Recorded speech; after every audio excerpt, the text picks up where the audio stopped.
Hello there guys, what is going on? Son of Chelsea back here again for another edition of Added Time. Hope you're all doing well and keeping safe on this Monday. In today's episode, I'm going to be answering your questions as I do every Monday on the channel. But before we get into any of that, I want to ask you guys, if you haven't already, hit that subscribe button and the notification bell so you never miss an upload. Also hit the like button if you're enjoying the content because it helps out the channel as well. But let's get into your questions. Firstly here from Mike, who asks, do you agree that Kante should be managed well this season and therefore rested midweek against Rennes? Personally, I would like to see it. He was exceptional on Saturday and we need to keep him fit.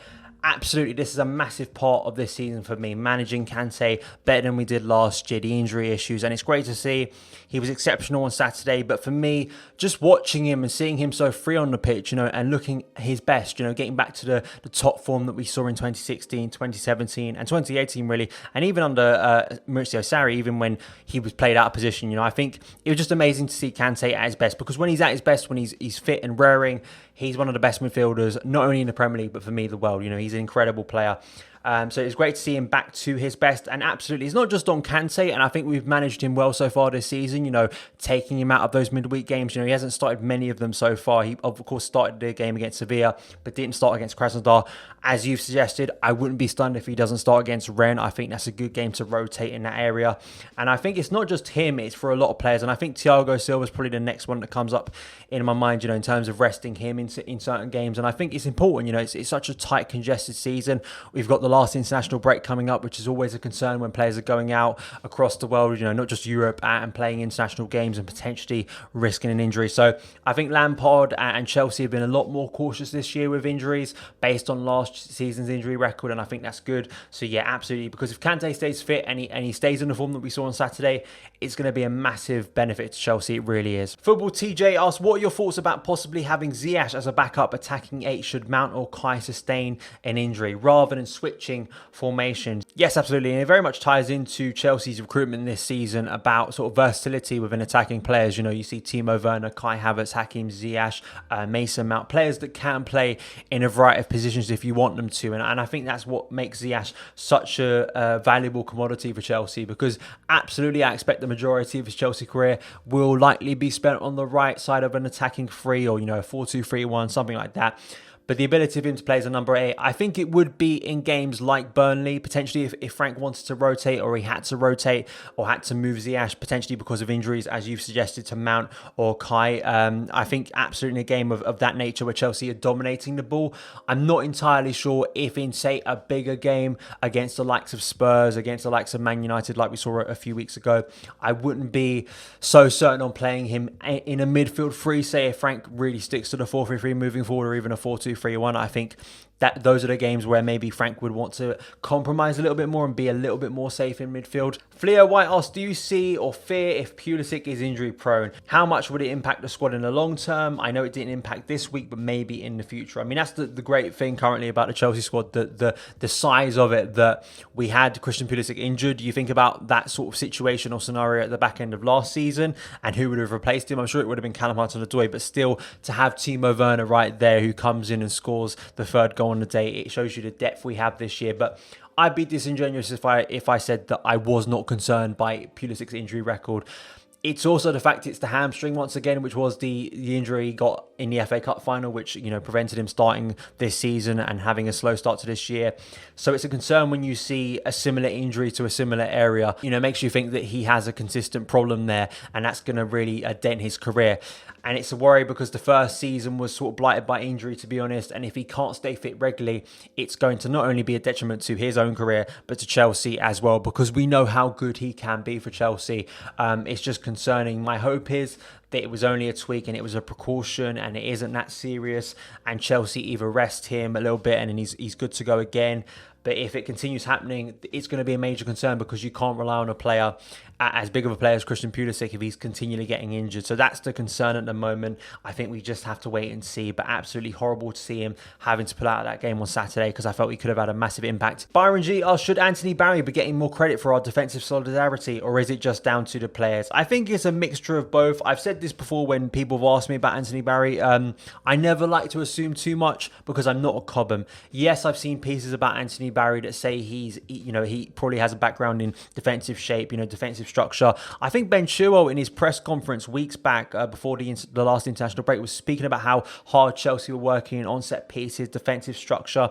I do think personnel has made a massive difference. I also think consistency in selection, so Edouard Mendy coming in has made a massive difference to our defensive sort of strength really. Thiago Silva, that leadership, that danger awareness, that pedigree that he has in that area, I think has been a massive influence and has really benefited also Kurt Zouma's performances too. And getting a consistent backline there has been massive for Lampard, and it's the thing we were calling for not only last season but at the start of this season. You can now start to see a very reliable, consistent defence, with the exception of one position, which is Reece James or Cesar Azpilicueta, depending on the game. I can see those two rotating pretty consistently, but other than that, you know it's going to be Kurt Zouma, you know it's going to be Thiago Silva, and you know it's going to be Ben Chilwell, the other three, if we're playing a back four. But sometimes even if you're shifting into a back three, then both Dave and Reece can play in that game, so that's a positive. So absolutely, I'm sure Barry's having an impact. You've got to give credit as well to Frank Lampard. You know, the fact that people saying he can't set up a defence. Well, Chelsea have got 5 clean sheets in the last 6 games, so I think you have to give credit to Frank as well on that, because, you know, based on last season, based on the concerns of his defensive issues and sort of Chelsea not being able to defend properly, I think you have to give credit to the whole coaching staff and the players as well for the improvement, because it's been massive. TY7 asks, do we have a good chance to go for the league title or at least challenge for it? We do have good quality and depth. Yes, I spoke about this last week, and, you know, it's such an unpredictable league. I think Chelsea have absolutely a chance to challenge for the title. It looks pretty open. It still is early in the season. We still are a month behind where we usually would be in a normal Premier League season. So I think you have to take that into consideration. I'm still going to stick with my preseason prediction of 3rd place. I think it'd be harsh to warp that and suddenly go, yeah, we need to win the Premier League title. In, say, 3 or 4 weeks' time, if Chelsea continue to win games and we start to get a consistent run and we're right up there, and the likes of Man City, Liverpool, Arsenal, Man United are dropping points consistently, and really it's us up there, and you think, yeah, there's a great opportunity here and we're getting into the Christmas period, then yeah, I think maybe we could reassess. I think there definitely potentially isn't a chance, but I'm always hesitant based on the unpredictability of this Premier League season. Based on the quality of Liverpool and Man City, I think they are so good, so consistently strong over previous years, and you feel like eventually it's going to click. I mean, Liverpool, despite a shaky start, are starting to win games now, even when they're not playing that well. So that's a sign of a very good team. Man City won at the weekend. So if they start consistently winning, I think then maybe you reassess again. But yeah, there is a chance this year, and Chelsea have one of the strongest squads in the league. So absolutely, we could potentially be in a title race. Ahmed asks, with the 4-3-3, where do you think Tammy fits in the long term? I feel like Werner, Havertz look better with him, but a fit Pulisic also must start as much as possible. Tammy had a really good game on Saturday. He didn't score, but he was so effective in his role, you know, almost playing a little bit deeper than your usual striker. He set up the first goal so well. I think that's one of the things I realised when I rewatched the first goal again. The little layoff for Hakim Ziyech, I felt the first time sort of put Ziyech in an awkward position, but when you rewatch the goal from another angle, it's a perfectly weighted little layoff for Tammy. I was looking at some stats, and Tammy's sort of rate for assists recently has been really good for Chelsea. You know, he already scored 2 goals this season, and when you think about his time on the pitch, you know, he hasn't been a consistent starter. You know, he's had to rotate, wait for his chance. He was our top goal scorer last season, and I think people have been quick to forget that, how good he did last season. So he's still a young player, still going to offer lots for Chelsea. I think he'll get consistent minutes because, as has been stated already, there's so many games this year, so I think there's a chance to rotate, and Frank will be rotating his forwards and a lot of the players within the team pretty consistently. And lastly, Eon asks, do you think Frank finding the 4-3-3 formation like Kante found the 3-4-3 formation? I'm hesitant to say this. I feel like I've got questions about this before. Even on the 3-4-3, I think when it's worked well for Frank, we have to wait a bit. It's been a good couple of weeks for Chelsea in terms of defensive improvement and now seeing back-to-back wins.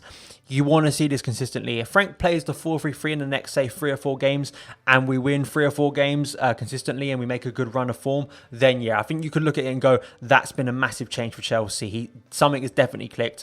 You've got to give credit to those last 2 performances, or at least the last 20 minutes of Krasnodar and the full game against Burnley, where something seemed to click in terms of chance creation, in terms of the team looking very fluid and very connected, and the chemistry seems to be there in all departments. That's a real positive for Chelsea moving forward.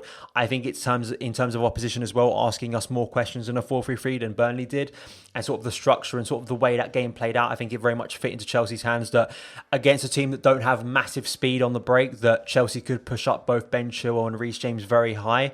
against Man United, against Spurs in a couple of weeks' time. I don't think that will be the same. You know, I don't think you can take that risk as much. So you have to understand that as well. But I think Kante, it's a very easy answer, and what Kante did was incredible. It really was. It was one of the most stunning periods I've ever seen at Chelsea, you know, in terms of being a supporter, winning 13 games in a row. I think it'll be very hard to match that again. So I think maybe tell me your expectations. You know, it's a different scenario, different squad at Chelsea, you know, in terms of the players. We don't have Eden Hazard, we don't have Diego Costa, but we do have some very exciting players. So I think just wait and see.